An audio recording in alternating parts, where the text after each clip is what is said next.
मुक्त होना क्या है? मुक्ति क्या है? जैसे भागवत गीता के अंदर श्री कृष्ण ने कहा है कि आत्मा में स्थिर हो जाना मतलब मुक्त हो जाना है। मुक्त होने का मतलब है कि अब इच्छाएं, कामनाएं, वासनाएं, चाहत नहीं रही। जो है वो पूर्ण है, भरा हुआ है। इसका मतलब आत्मा पूर्णता की वो अवस्था है जहां पर सब कुछ भरा हुआ है, स्थायी है, उसके अंदर स्थायित्व है, अपेक्षाएं नहीं है।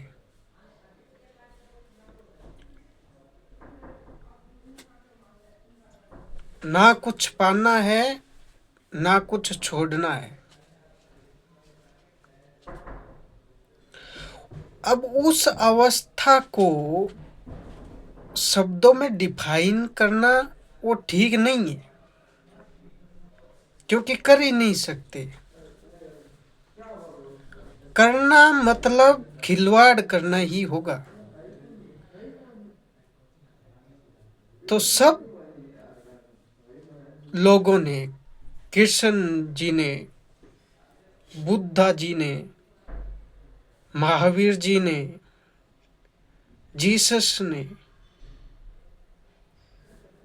इन्होंने जोर दिया कि हम वो रास्ता बता सकते हैं जिसके माध्यम से तुम वो अवस्था प्राप्त कर सकते हो। इंसान की दौड़ कहाँ पर है? यहीं पर तो है ना कि खुश रहें, संतुष्ट रहें। अगर अपन कोई काम कर रहे हैं तो इसीलिए कर रहे हैं ना, वो चीज मिल जाए ताकि शांति से बैठ सके, स्थायी हो सके। हर एक चीज की दौड़ स्थायित्व के पीछे ये है कि वो स्थायी होना चाहता है।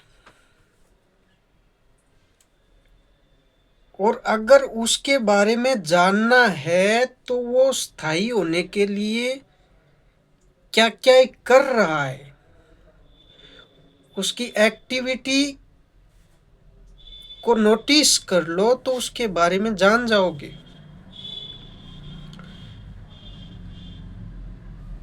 जैसे भौतिक विज्ञान, फिजिक्स और क्या कहती है, जब भी कोई इलेक्ट्रॉन के बारे में, इन चीज़ों के बारे में, प्रोटॉन के बारे में, इन चीज़ों के बारे में जानना जाता है, किसी अणु के बारे में जाना जाता है, तो उसकी एक्टिविटीज कौन सी को देखा जाता है, फिर डिसाइड किया जाता है कि ये इसकी प्रकृति, नेचर यही है। वो चीज स्थायी होने के पीछे भाग रही है। यानी जो लास्ट पॉइंट है वो स्थायित्व प्राप्त करना है, स्टेबल। और उस चक्कर में क्या क्या एक्टिविटीज होती हैं उनको आप जान लो और फिर एक गाथा बना दो, तो वो उसकी आइडेंटिफिकेशन हो जाएगी। यही तो चल रहा है ना। लेकिन भ्रम ये है कि इन रास्तों पर चल रहे हैं, वहां पर रास्ता वही सही है ना जहां पर स्टेबिलिटी मिल रही है। आप एक उस रास्ते पर चल रहे हो कि जैसे मेरे पास इतने पैसे आ जाए, अभी पर्याप्त नहीं है, मैं स्टेबल नहीं हूं, मेरी कमियां हैं वो पूरी नहीं हो रही है, और कमियां तभी पूरी हो सकती है जब मुझे ये चीज मिल जाए। और जब वो चीज मिल जाती है तो वहां पर और कमियां बन जाती है। उनको पूरा करने के लिए फिर कुछ और डिसाइड करते हो कि ये मिल जाए, ये बन जाए तो पूरी हो जाए। लेकिन ये सर्किल चलता ही जाता है, कभी पूरा नहीं होता।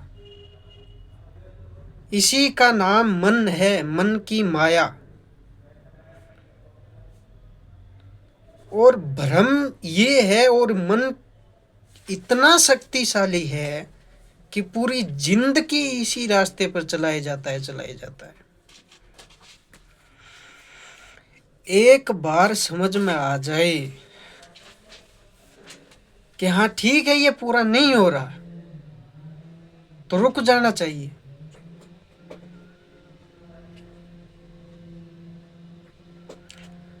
इन जागरूक लोगों ने, बुद्धा ने, महावीर ने, स्वामी विवेकानंद ने, जीसस ने, ये सब देख लिया कि भाई ये रास्ता ही गलत है।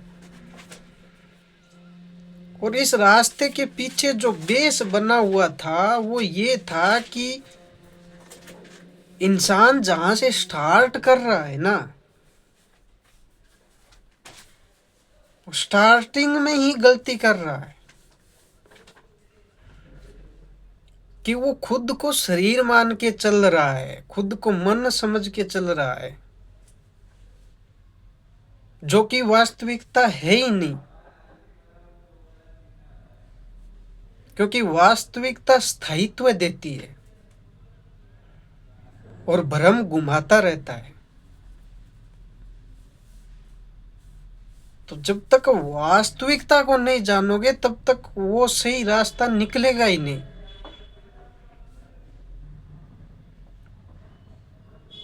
और रास्ते की वहां पर फिर कोई जरूरत ही नहीं है, क्योंकि वास्तविकता है तो है, स्थायित्व है, बस है।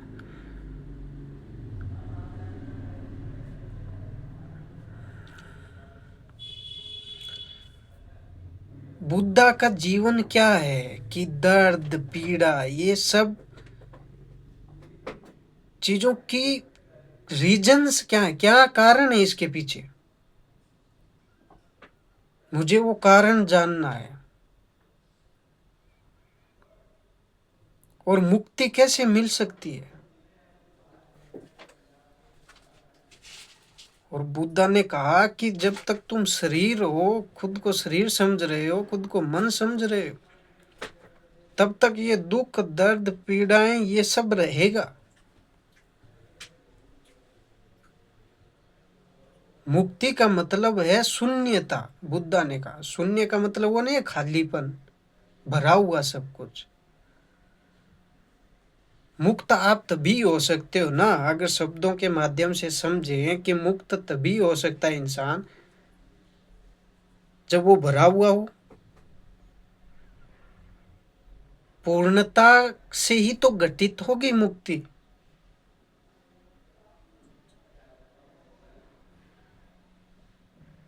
और जो गीता में आत्मा कहा गया, बुद्धा ने उसे शून्यता कहा।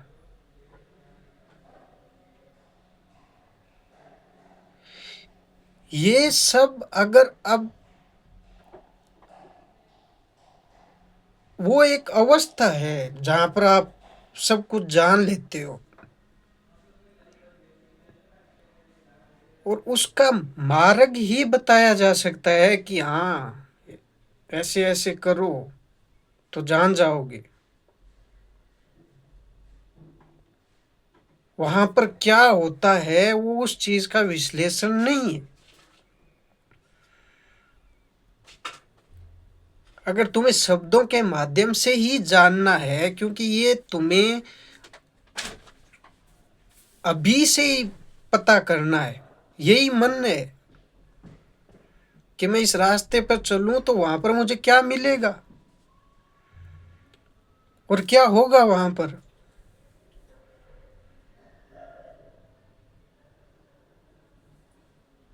और उसका जवाब शब्दों में है ना।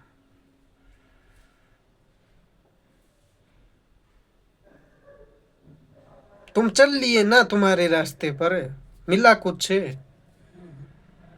तो अभी इस रास्ते पर भी चल के देख लो, क्योंकि इस रास्ते का मतलब ही यही है कि तुम जिस रास्ते पर चल रहे हो वहां पर तुम परिणाम से जुड़े हुए हो,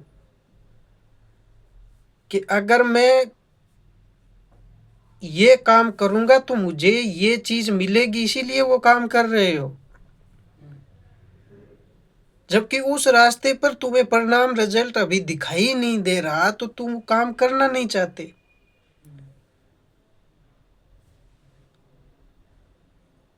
ये इसीलिए इसको गीता में कृष्ण ने कहा था कि कर्म करो, फल की इच्छा मत करो। अगर तुम ये कर्म करोगे तुम्हें फल दिखाई नहीं दे रहा, यानी फल की इच्छा को खत्म करना होगा। ऑटोमेटिकली खत्म हो गई ना, क्योंकि वहां पर शून्य दिखाई दे रहा है, फल तो दिखाई नहीं दे रहा, और फिर भी कर्म कर रहे हो, तो खुद को मिटाना पड़ेगा, कर्ता भाव मिटेगा। बुद्धा ने यही तो कहा है कि तुम कर्ता मत बनो, तुम देखो, और देखने में ही मुक्ति है।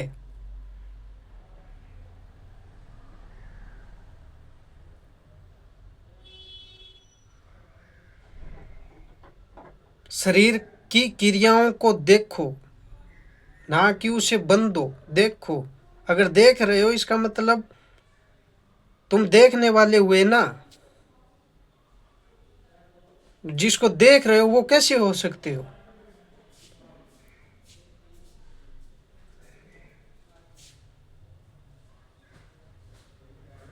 उस शून्यता को, उस आत्मा को अगर जानना है तो वहां पर क्या हो रहा है उसको पा लेंगे तो क्या होगा। क्या ईश्वर हमारे पास आएंगे?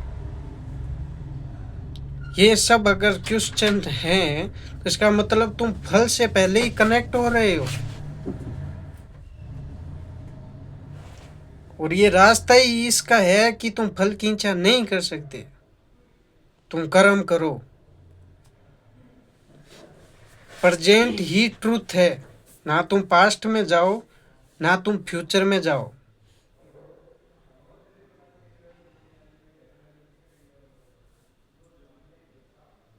और यहाँ पर मैं अगर ऐसा कहूँ तो कोई दिक्कत नहीं है कि present is equal to God, present is equal to truth. शास्त्रों में जिसे परमानंद कहा है, प्रेजेंट इज इक्वल टू परमानंद।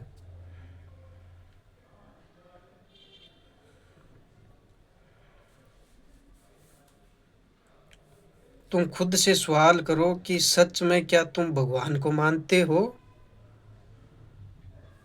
और मानते हो तो उन्होंने कहा है वैसा करते हो? तुम्हें तुम्हारे सवाल का जवाब मिल जाएगा। धन्यवाद।